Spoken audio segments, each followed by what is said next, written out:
இந்த அம்மாவுக்கும் பொண்ணுக்கும் கார்ல போயிட்டு இருக்கும்போது பயங்கரமா ஆக்சிடென்ட் ஆயிடுது. இதனாலேயே இவங்க ரெண்டு பேருடைய பாடியும் இன்டர்சேஞ்ச் ஆயிக்கிடுது. இப்போ பொண்ணு தான் அம்மாவாயிட்டாங்க, அம்மா தான் பொண்ணாயிட்டாங்க.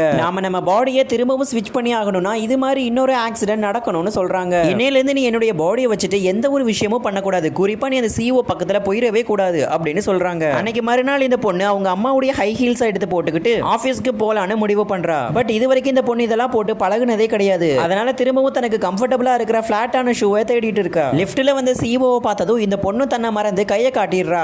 ஒருவேளை இந்த லேடிக்கு நம்ம மேல ஃபீலிங்ஸ் வந்துருச்சு போல இருக்குன்னு சொல்லி ரொம்பவே சந்தோஷப்படுறாரு. இதெல்லாம் பார்த்து ரொம்பவே கடுப்பான இந்த பொண்ணுடைய அம்மாவும் எனக்கு ஸ்கூலுக்கு டைம் ஆகுது வான்னு சொல்லி இந்த பொண்ணு பிடிச்சி இழுத்துக்கிட்டே இருக்காங்க. இதுக்கப்புறம் இந்த இன்ட்ரெஸ்டிங் ஸ்டோரியில என்னாச்சுன்னு பாக்குறதுக்கு முன்னாடி உங்களுக்கு உங்க அம்மாவை ரொம்பவே பிடிக்கும்னா மறக்காம வீடியோக்கு லைக் பண்ணி சேனலை சப்ஸ்கிரைப் பண்ணிட்டு ஐ லவ் அம்மான்னு கமெண்ட் பண்ணுங்க. ஒரு வழியா இந்த பொண்ணு ஆபீஸ்க்குமே வந்துட்டா. தன்னுடைய திங்ஸ் எல்லாத்தையும் அப்படியே போட்டுட்டு சாக்லேட்டையும் ஓபன் பண்ணி சாப்பிட்டுட்டு ரொம்ப ஜாலியா உட்கார்ந்திருக்கா. இந்த பொண்ணு நடந்துக்கிற விதத்தை பார்த்து அங்க இருக்கிற எல்லாரும் சிரிச்சிட்டே இருக்காங்க. இந்த பொண்ணுடைய மேனேஜரும் நிறைய ஃபைல்ஸ் எடுத்து கொண்டு கொடுத்துட்டு இன்னைக்கு உங்களுக்கு வர்க் ரொம்ப ஹெவியா இருக்கு மேம் அப்படின்னு சொல்லிட்டு போயிடுறாரு. சடனா அந்த இடத்துக்கு வந்த சூப்பர்வைசரும் இந்த பொண்ணுடைய ஷோல்டர்ல கை வைக்கிறாரு. அதை பார்த்து இந்த பொண்ணு ரொம்பவே பயந்து போய் இவர் தனியா ஹராஸ் பண்ண வராருன்னு நினைச்சு ஃபைல் எல்லாம் தூக்கி அவர் மேல எரிஞ்சு சத்தம் போட்டு ஊரையே கூட்டிட்டாங்க. இங்க நடந்த விஷயம் எல்லாமே வீட்டுக்கு வந்து அந்த பொண்ணுடைய அம்மாவுக்கு தெரிஞ்சதும் நீ ஏன் இப்படி பண்ணதுனால என் வேலையே போயிடும் அப்படின்னு சொல்லி அவங்க அம்மாவும் இந்த பொண்ணை புடிச்சு கத்திட்டு இருக்காங்க.